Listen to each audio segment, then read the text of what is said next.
This is a Blaupunkt VW460, VPW460, and this will be going today obviously in my car in the Jackaroo, and I'll be using this port, which is an old Octo port I built about 5 years ago actually as an SPL port, obviously in that enclosure. In this enclosure it's really just like the right size port, which obviously, as you can see, used to be orange and stick out of the box, but I've now plasti dipped it black and then used a metallic plasti dip over the top of that to give it the shine.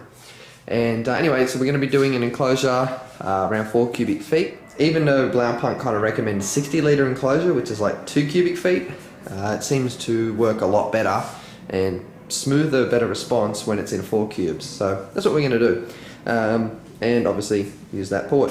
I've already got the box all cut up. We did that yesterday here, so we've got the sides, the front, back, and then double baffle top and bottom. So the entire closure is already cut up there. So I'm just going to really construct the thing. I've also got a nice piece of decent thickness dowel there for a little bit of bracing internally maybe. And yeah, so that's about it. So anyways, we're going to get to it, but kind of excited. The subwoofer is actually sold already. I've actually sold it to my colleague at work, and we're going to be putting it into his Falcon. So this box is actually designed and measured to fit into the boot of a 90s Falcon. Alright, so that is technically the front panel of the box, and that is the Octo port there. Now obviously this is what's actually sticking into the box. This is just the trim. So as long as I've got enough room here for my 18 to sit, we're all good to go. Here's where the 18 is sitting. So there, and as you can see, the magnet will easily clear that port, so even if I bring it over another inch. Alright, so what I've done here is I've put foam around here, which is going to make a gasket when it presses against the wood. I've cut out my hole, obviously, on the piece of wood, and what I'm going to do, all I'm going to do is slide that over the top of this, and then once it's over the top, I'm going to mount those angled brackets around it. Once they're on there, obviously, then it's all mounted, and that is it. As for now, I'm not trimming the box. I'm just leaving an MDF with the port as is, and so that's how we're going to go. So I'm not trimming it, because the guy I'm giving it to, or the workmate, is, he's not really paying me to make the box. I'm just making it for fun. Right, and there is the port mounted into the face of the box. So as you can see from the face of the box, she's going to look like that. Obviously there's still sides, top, etc. to go on, but that is it. So I got the port over pretty far, because the 18 is obviously pretty big, and but that looks pretty cool, and obviously that is all you actually see.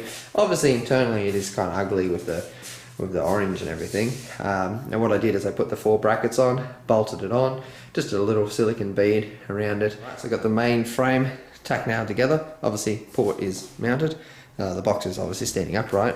Just thought I'd show you, but that's our main frame for the box. So what I'm going to do now is put the bottom of the box on. Again, I'm just tack nailing right now. Once the bottom's on, obviously then I know it's square, and then I will drill and screw. So we've got the box back upright, well, the way it's supposed to be sitting, and there's the port in. Box is obviously all screwed and glued, silicone, just a little neat bead on all the corners there. So pretty basic. So now we're just going to cut our 2 holes out for the top and put a double baffle on, and I'm going to do a little bit of bracing. So I'm probably going to do a cross brace that goes from here to there. Obviously make sure it clears the magnet, and put a brace in just like that. So I've got a piece of dowel bracing front and back, and then a straight up and down. That's as centre as I'll be able to get it, because obviously I have to have the woofer cut out. Nothing's actually attached here. I was just sat it in there to make sure it cleared the port, which it does obviously. As you can see, big sub port, etc. I was actually going to do a flush mount. So as you can see, they're the double baffle that the box will actually, that the sub will actually sit on. I was actually going to do a trim ring, but my Jasper circle jig is about ½ an inch too small. So we have a completed box. Don't be fooled by camera, it is pretty big, and there is the 18-inch sub next to it. So she's all finished and braced. I ended up having to move the brace back there into the corner, because there obviously wasn't going to work. So anyway guys, that is it. She's finished. She's all sanded and routed. Port's obviously mounted and done. I've just got to wang a hole in the side for a piece of wire, which I can do out here with a drill. Alright, so there's our EL Falcon with our 18 in the back, and it literally, it fit in as tight as it could. It even marked the carpet, so the rubber, just there as it went in, because it was as tight as I could physically get it in there. So there's your 18. Boot is fully sound deadened. We've got the boot sides done as well, like in here. It's all solid. The entire shelf has been done as well. And then coming in, we're running it off an audio pipe here. This old school audio pipe does a good 1,000 watts at 1 ohm, so we're going to be running that. And then looking through the middle seat here is our Octo port, which is, if I just bring it down, in line with the boot floor, so that's firing straight into the cabin. So that's what we're running.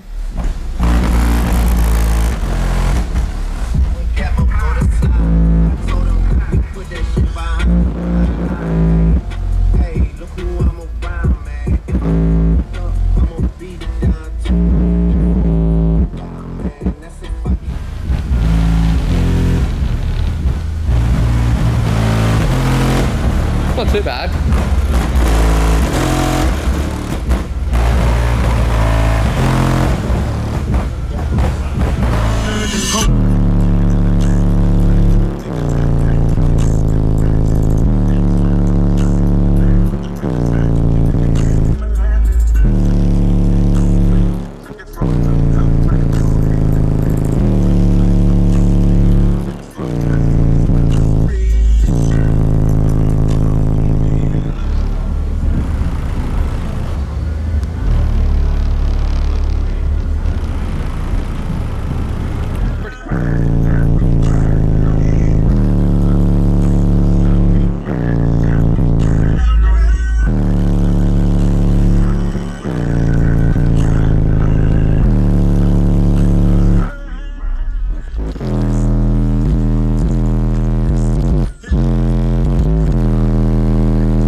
Moves a little bit. Your roof surprisingly doesn't flex.